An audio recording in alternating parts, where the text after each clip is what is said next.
Saat ini, burung-burung dengan cepat terbang kembali ke rambut pria itu.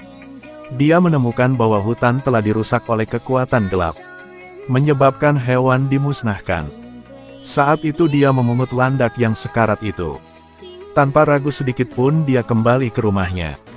Dan dengan cepat mengeluarkan penawar untuk menyembuhkannya. Tetapi landak kecil gemetar kesakitan dan tidak mau minum obat. Melihat bahwa dia tidak punya pilihan selain mendisinfeksi itu. Dia mencoba semua metode yang bisa dia pikirkan. Tapi landak masih belum membaik. Tiba-tiba bayangan menakutkan muncul di luar jendela. Dia perlahan berjalan menuju pintu. Melihat hal tersebut, dia langsung memblokir pintu dengan sepotong kayu. Setelah berbalik untuk melihat landak yang sekarat, dia segera mengambil batu kecil dari tongkatnya. Panggil semua tikus kecil untuk datang. Segera lalu ucapkan mantra untuk menyedot semua kekuatan gelap dari landak.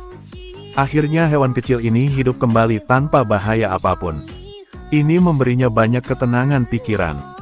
Pada saat ini, monster di luar juga menyadari bahwa dia bukanlah orang yang mudah, jadi dia meninggalkan tempat ini.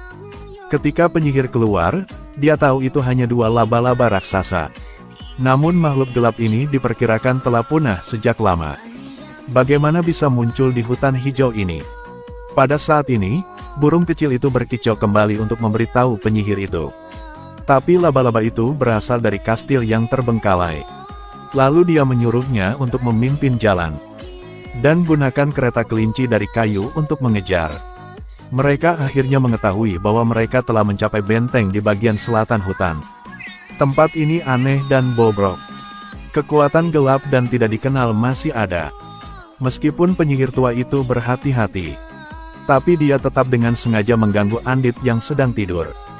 Kali ini dia mengangkat pedang panjangnya untuk menyerang dari belakang. Untungnya penyihir itu cukup waras. Dengan cepat menjatuhkan pedang Andit ke tanah. Tetapi ketika dia menoleh, dia menemukannya. Di dalam benteng kekuatan gelap telah muncul. Dia tahu bahwa dia tidak bisa menyelesaikan masalah ini. Jadi dia segera meninggalkan tempat ini. Segera menghubungi Galdaf untuk meminta bantuan. Ekspresi pria itu berubah drastis. Ketika dia melihat pedang iblis yang diambil penyihir di obelis. Tapi tiba-tiba, raungan binatang buas bergema di mana-mana. Tiba-tiba pengintai Ageore tiba-tiba menyerang mereka. Mereka dengan cepat memusnahkan kedua serigala itu. Tapi itu berarti banyak orang yang mengejar mereka di jalan.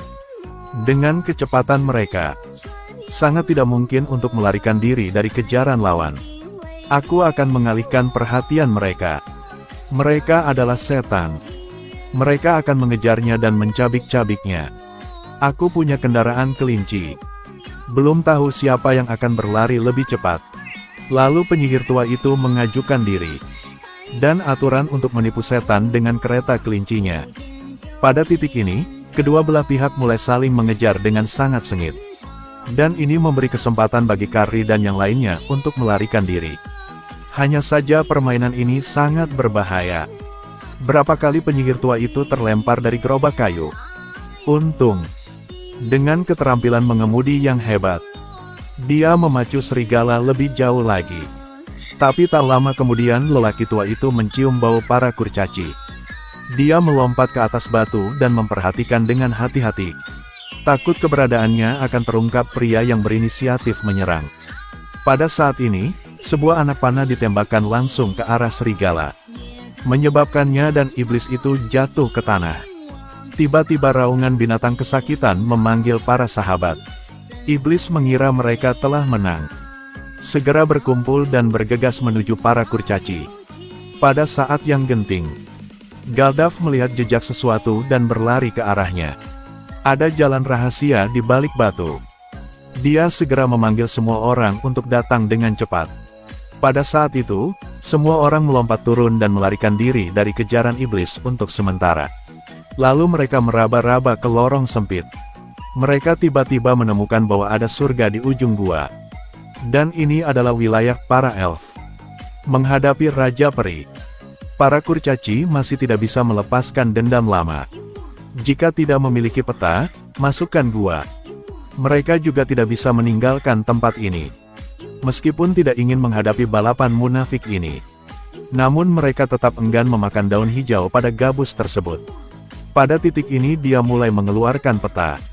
Raja segera menyadari sekilas kata-kata yang ditandai di dalamnya adalah kata-kata bulan. Hanya melalui cahaya bulan. Dan itu hanya pada waktu khusus yang muncul. Malam itu, mereka membiarkan peta bersinar di bawah sinar bulan. Lalu tiba-tiba kata-kata di dalamnya juga muncul. Untuk memasuki jalan rahasia Gunung Khosan, mereka harus tiba tepat waktu untuk tahun baru para kurcaci. Waktu hampir habis. Jika mereka melewatkan kesempatan, mereka akan kehilangan hingga 1 tahun. Raja Elf khawatir itu. Ketika kurcaci memasuki harta karun, dia akan membangunkan raksasa itu. Dan seluruh dunia tengah akan terjerumus ke dalam bencana.